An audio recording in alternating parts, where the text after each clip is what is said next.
So Brandon and I talked and came with a plan of actually him going and working in the computer lab.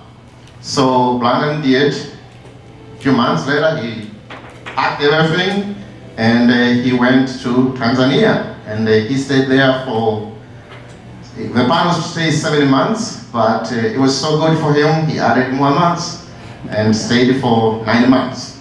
Anyway, he's here, he will share the work he did, he will share his experience, and here's Brandon.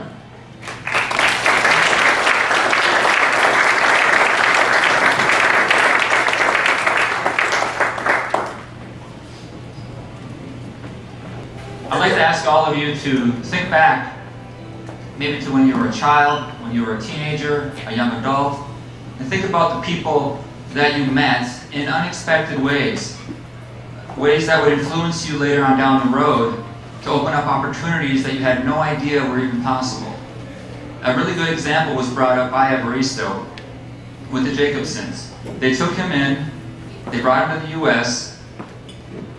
I can almost promise you they had no idea, no clue that they would be sitting here because the skinny Tanzanian man that they brought here would have started a school to benefit hundreds of children back in Tanzania, and having 100 Minnesotans, I believe Minnesotans, and a couple Tanzanians, and Iowans, thank you, here tonight.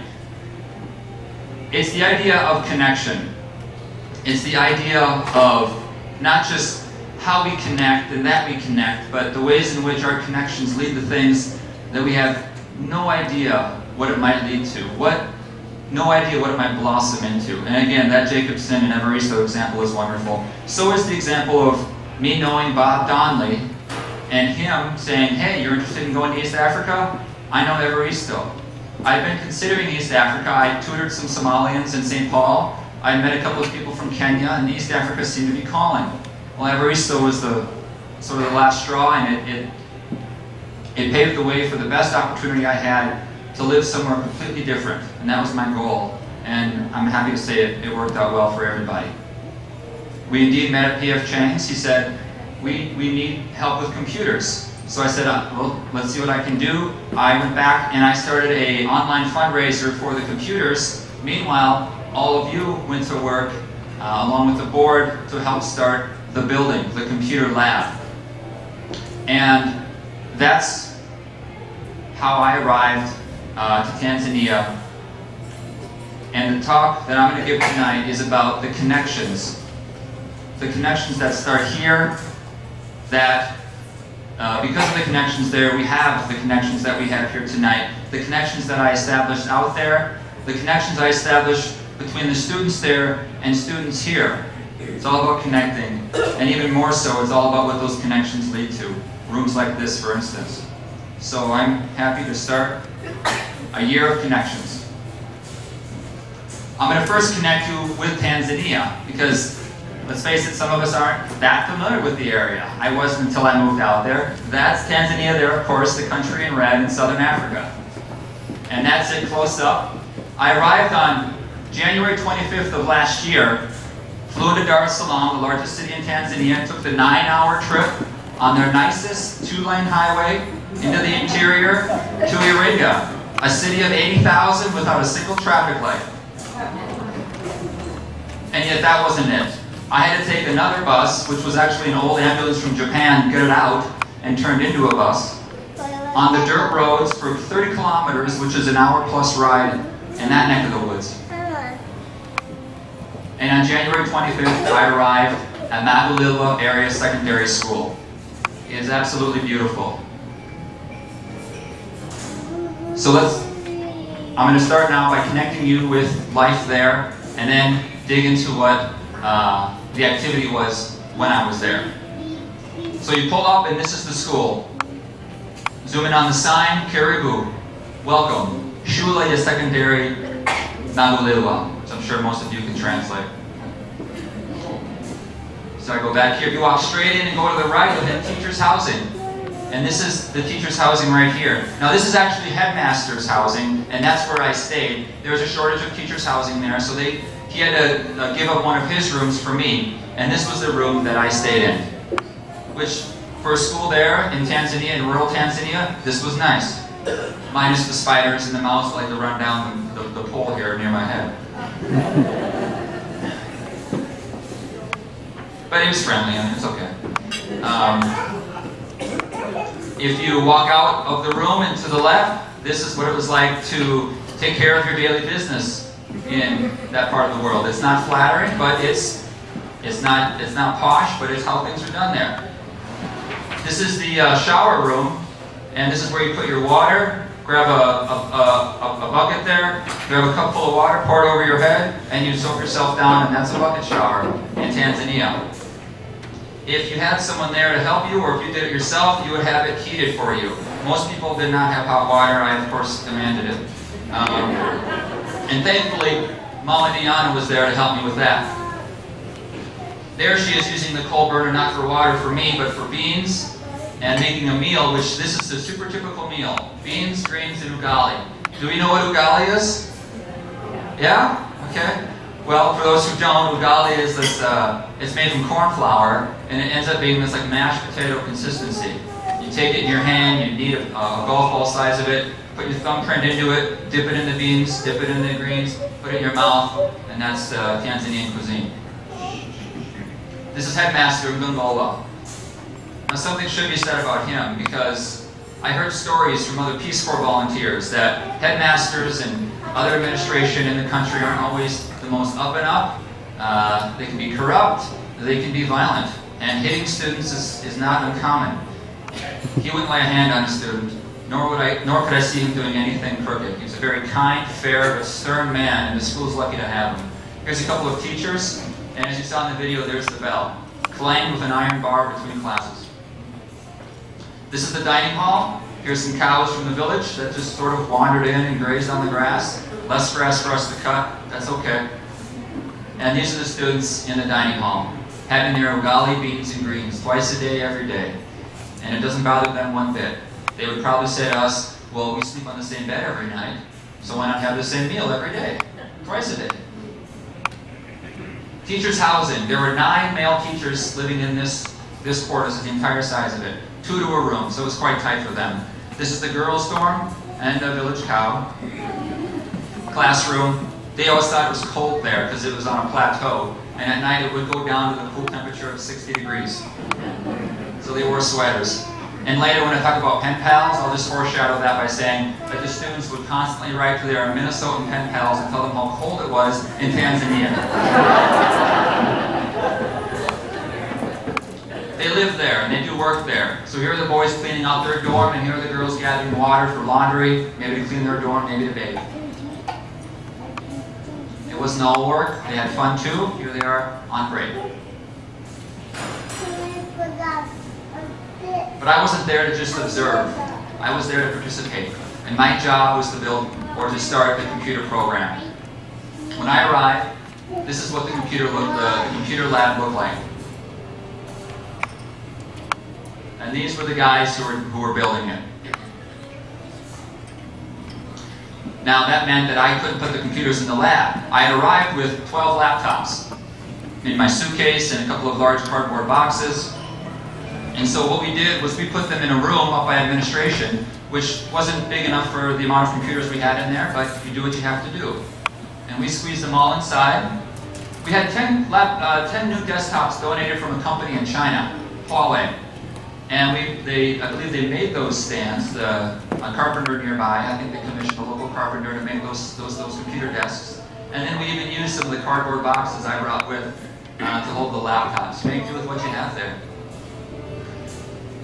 And of course, teaching computers in a place where most students had never seen a computer before was a very trying experience. It was a very interesting experience. It was a very eye-opening experience. It was a lot of things. But watching the students turn on a machine for the first time was like watching a small child run down to the Christmas tree on Christmas morning. When they hit the power button and they see the thing light up. It's like magic. those who had used computers, I got them to help me help the others. And it was starting at the very beginning. It was the basics. It was how to turn a computer on, how to move a mouse, how to double click. No. That's a right double click. You need to left click. Okay? All right. No. Left click. Okay? No, not click. Click. Okay? Okay. All right, there's 20 more. Okay.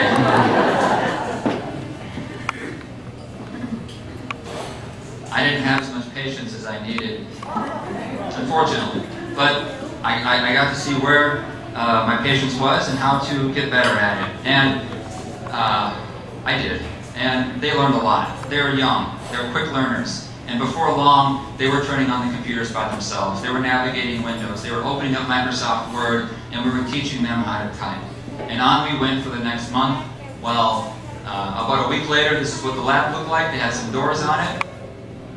They had also been making their mark in ways that I didn't expect to see. And we just kept on working in that room. Each evening, when the generator turned on at 7 p.m., they turned that sucker on. The lights came on. Okay, go. Turn on the computers. 7 to 8 o'clock, one class. 8 to 9 o'clock, another class. 9 to 10 o'clock, open lab. And indeed, it was a very, there was a long line of students waiting to come into that lab. 200 students at the time, 20 computers. There weren't enough to go around. But I did my best to make sure everyone had a chance. On the 17th, the lab was looking better with this door. The door is varnished. Inside was looking pretty good too. And on the 26th, I got word that the lab was completed. February 26th. So I got some Form 1 boys and girls that helped me carry the desks, the chairs, the computer equipment all down the hill to the lab. They helped me set it up. And that evening, we went from an empty room to a lab full of computers. And on February 26th of last year, we had our first computer class in the lab. Please give yourselves a round of applause for contributing to this.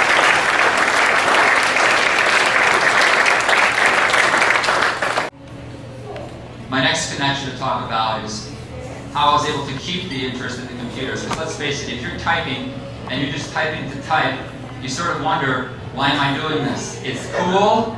I like seeing when I hit that, something happens there. But what's the point?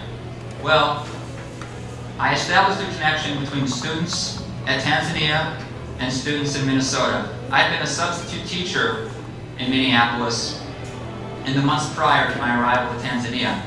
And I taught quite a few times at Lake Harriet Middle School in southwest Minneapolis.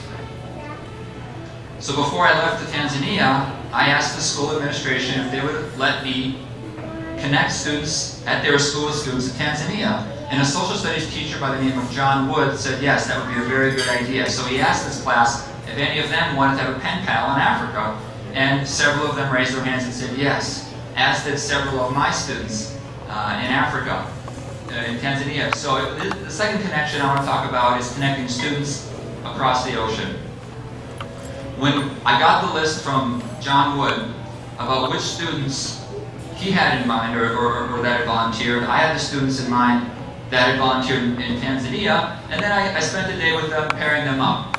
Okay, Max, or Johnny, your pen pal is going to be Max. Priska, yours is Ruby. Johash, yours is Max.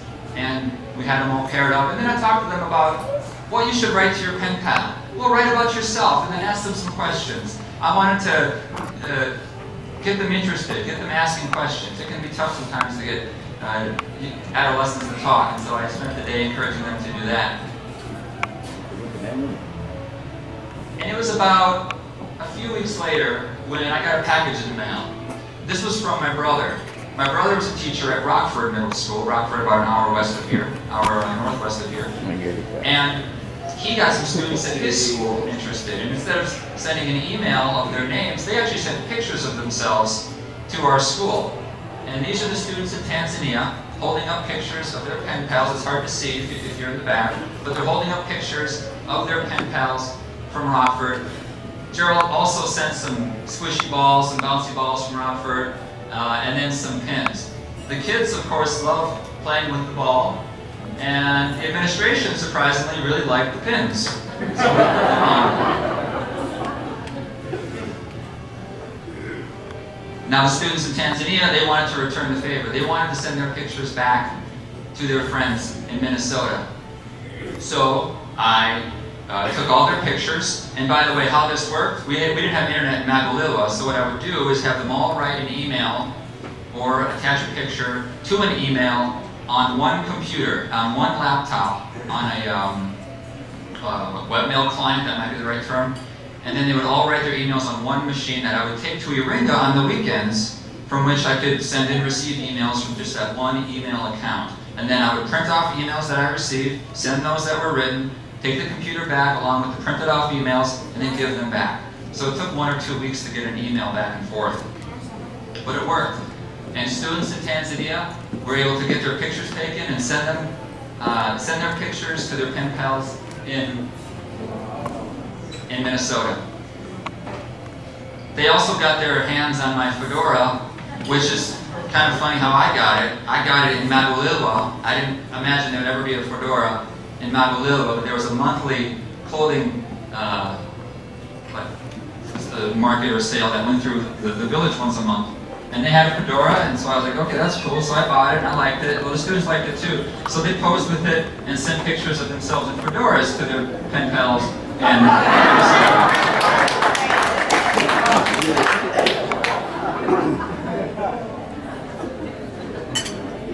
I should let them keep it, really. They look better than I did. Then the students in Minnesota decided, the Rockford students had sent their physical pictures, so the Lake Harriet students wanted to send their pictures back to their friends in Tanzania. So these are some of the pictures that they sent to their Tanzanian friends. It goes beyond photos of themselves. They also wanted to say, hey, this is what we eat in America. This was my sport, and this really confused Tanzanian adolescents, because there was a sport played on ice and it involved women. And there were caves made of this substance called ice. They conceived of snow, of course. They knew of Kilimanjaro, the tallest mountain in Africa, and there's indeed plenty of snow on top of it. But they had never seen it. I mean, it might as well be to us having a volcano out there with lava flowing by. I mean, it was just insane. Like, this is another planet.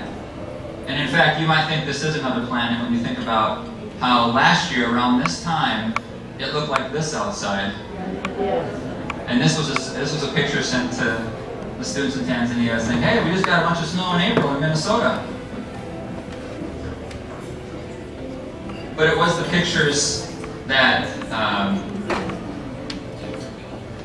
it was the pictures that was the strongest connection. It was that sort of connection that had the students look at the picture like, I'm actually corresponding with an American teenager, with an American peer, and they had that look like, you know, when I would hand them that picture, they'd see that non-Tanzanian, that American that they were talking to. I would like to take this chance to acknowledge my brother Gerald for connecting me with the students in Rockford. So thank you very much, Gerald, for doing that.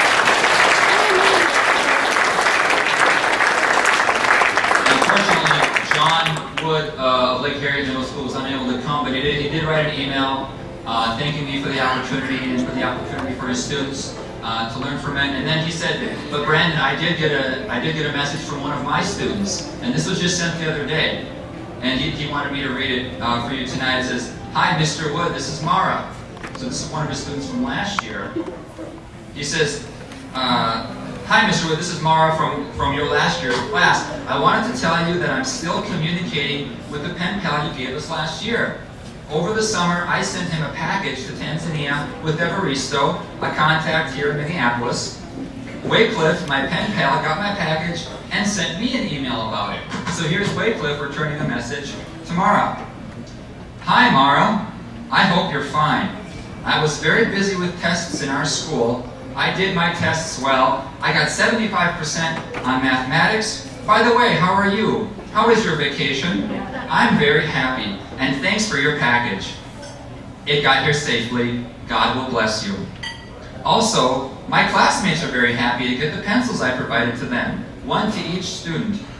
They thank you a lot. They said also, God bless you. Oh, the calculator is good. I like it.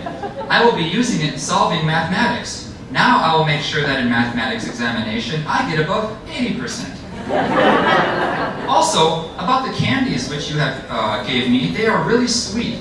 I provided some candies to some of my friends. I provided to Charles, Samuel, and Kelvin. Also, they like it.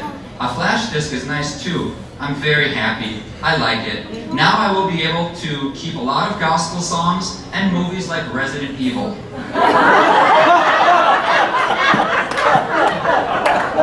What movies and gospel songs do you like to watch? Also, about the ball, it's nice too. You know what, Mara? I say thanks to God to have a good friend like you. You are a nice student. I always enjoy reading your emails.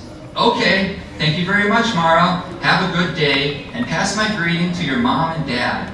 I wish you nice studies. Bye. Your friend, Wycliffe.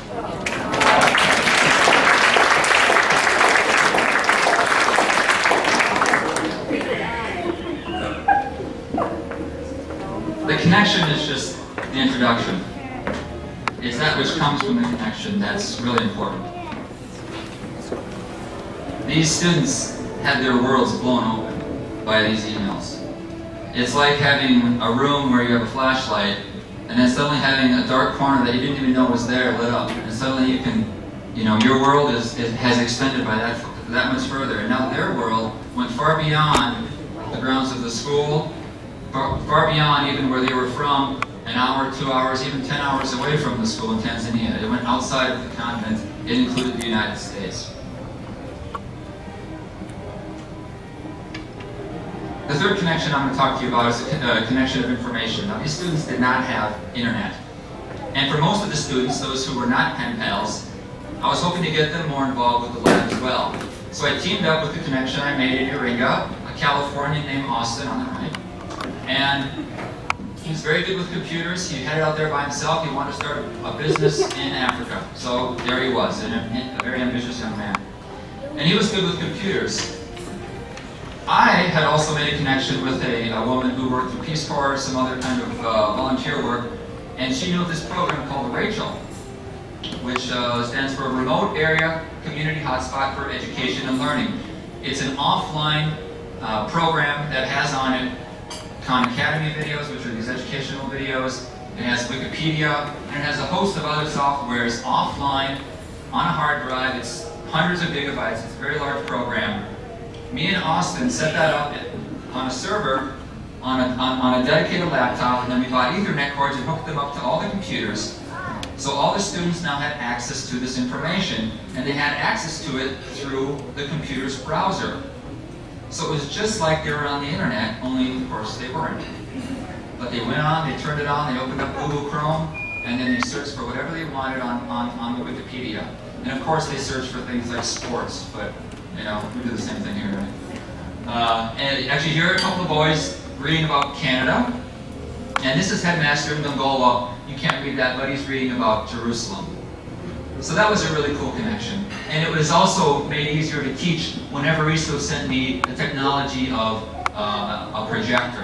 That really helped out, so I had to thank him for that. Otherwise, I was holding up a laptop and leaning it up against my chest and then just teaching them how to cut and paste like this. It was quite awkward. So with the projector, with the program RACHEL, with the pen pals, students were really involved. And by the way, it's just like Professor Randy Pausch, the guy who wrote the last lecture, I'm not sure if you've heard of him.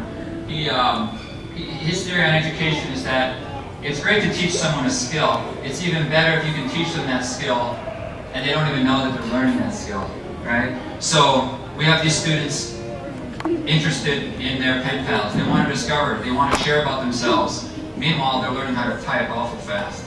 So it was all good for teaching them skills, computer skills. Okay, I'm sorry, I bumped ahead there. This is just a quick little story. This is kind of silly and funny. A buddy of mine from Ohio, He loves Ohio State. He said, hey Brandon, would you have your students do the Ohio State arms? And I didn't know what he was talking about. What he was talking about was this. This I just took off the internet. You do the O-H-I-O. Well, I didn't know what he was talking about. He wanted me to like do it for him because he's a huge Ohio State fan. So I turned, what's that? Right. I mean, I don't think it's very cool. So I went up to them, and so did my students, by doing that. Well, okay, I'll make out back in applause in Minnesota for Ohio, but Minnesota's just too long. Iowa, though, I could have done that. You should have emailed me. And this is a fun connection because then my friend Matt turned around and sent it to Ohio State University, who then thought it was so cool that they put it on their website. Connections in all sorts of ways. So, Mr. and Ms. Jacobson, I bet you didn't think that by bringing a barista over here, you would end up having Tanzanian students spell out Ohio and getting on the Ohio State website. One more cool connection. I met some other foreign teachers in Iringa, and I would have them come out to meet with the students. And needless to say, I'll just show you the picture, they loved every minute of having foreign teachers come out. Another extension, this one of course, eastward, and these young, two young Korean women, Maum and Unyong, spent a couple of days at the school. I also had a young woman from Spain, another young woman from California came out. Austin was even out there at one point too, helping out. So, just another connection, just another expanse of their world. One more story. Connect to the grid. Electricity. Okay, this is a biggie. So this is something that the school's been working on, and those in the know who've been involved for a while know that this is something that's been, in 6 months, in 1 year, next year, next year. This is politicians talking, of course. Those in Tanzania who pull the strings, pull them with their own whim, and to be fair, it's not a country with a lot of resources, so they have to be very judicial about who gets the money, who gets the electricity. Well, I got out there, and immediately, through another volunteer at the school actually, I met an employee of TANESCO, Tanzanian's private government partnership electric company. And he knew a guy who worked for a private company that built power lines and set up electricity. Because, you know, the government isn't able to provide electricity that they want, so some people have the cash and say, you know what, forget it, we'll just pay for it ourselves. So we had this gentleman come out to the school. This is the library of the school, by the way. Mr. Chonya, Mr. Ngailo, and this was the guy's driver. Chonya and Ngailo are two school administrators. And this gentleman came out with Hedgie Engineering, and they surveyed the property. He said, yeah, we can put a power line here, we can put a transformer here. We drove out to the nearest village with electricity, 8.2 kilometers away. Discovered it was about 140 electric poles. And then 2 weeks later, he sent an invoice, or a quote, what it would cost. It would be a cool $250,000. Thank you. It was a nice tease having you out here, but we won't be able to use your service. Sorry. Well, another day I was in Iringa at my favorite internet cafe, and this nice woman was there taking pictures with albino soccer players as part of a photo op. And I thought, well, she's acting like a politician. I'm curious why she would be taking pictures like this. They were like holding the soccer ball together, you know, and smiling. And I talked to her, and indeed she was a parliamentarian in Dodoma, the capital of Tanzania. So I just started talking to her, and I told her about the school and why I was out there in the computer lab at MD for electricity, and yada, yada, yada. And she says, well, I tell you what, I'll come visit your school. I would love to see your school. And it just so happened that Headmaster Mlongola was next door at the print shop. So he started talking to her, and I'm thinking, well, this is meant to be. This is it. This is going to happen. Oh my gosh. So I excitedly wrote her a thank you email and invited her out to the school, and I heard nothing. Okay, well, you can't just go off the first time. You gotta do it. You gotta try again. So I wrote her another nice email and invited her out to the school, and it was crickets. And sadly, that's the end of that story. That's how I ended up with that. But I was going into Dar es Salaam one last time because I was picking up another volunteer. While I was out there, I let the Rural Energy Agency know of Tanzania that I was going to be there. I had been emailing them, trying to get the knock on their door several times. I knew that even the U.S. President Obama had been out there to pledge some money for electrifying Africa. So So I said, hey, we're a perfect candidate for getting money in a rural area of your country. They actually answered my email when I said I was coming to town. I visited them in Dar es Salaam. The director of the Rural Energy Agency sat me down. I had a whole PowerPoint ready for him, and he wasn't interested in any of it. He just pulled up a piece of paper and said, okay, so Magaliwa, yeah, all right, we heard of you. Okay, let's see. All right, okay, there's your name on there. He showed up a piece of paper and had Magaliwa on it, along with some other projects that were in the pipeline. He's like, I'll tell you what, go back to your window, call Engineer Andrew. So I did. And then I got him on the phone with one of the school administrators, and they talked about coming out and getting this started. That sounded great, but we'll see.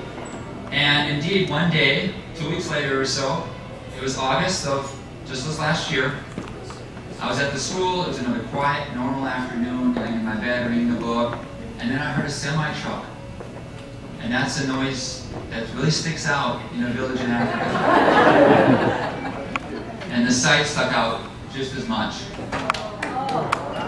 Yeah, so those are electric poles, ladies and gentlemen. Electric poles for a village that has never seen electricity. And I took plenty of footage and video of them unloading these poles. When they dumped these off the truck, there was a immediate hiss from that tire that had popped. These gentlemen worked hard, some without even shoes, to unload all the poles. And there they were. Now Evaristo tells me that the status is they're thinking June. When Evaristo was out there, so this is August of 2014. I left a couple months later. Evaristo said in January when he was there, the poles were in the ground, the wires were ran. Hopefully, ladies and gentlemen, soon they will be able to use those computers 24 hours a day. Hopefully, real soon. Hopefully by the summer, yeah.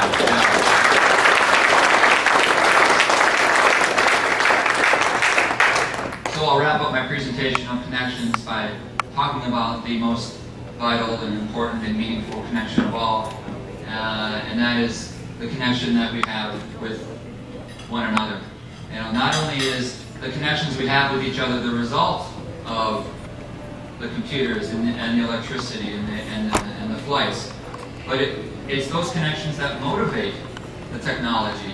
It all works together, but it's all for the ability to connect with one another, to expand your world, to share, to come together, to collaborate, and to make a better world, a better experience for all of us, so that we can experience Africa from the US, and they can experience Minnesota's ice from there. When I was finished, I took all of my favorite pictures, put them together, taped them to a piece of cardboard, which was actually kind of expensive in the city. I come to find out cardboard was it. And I presented it to Headmaster Mngolwa the day before I left the school, which would have been in mid-September of last year. Here's me with several of my students. And lastly, the final image is one that I think represents my work, but of course all the work that we do. It's about connecting us and them.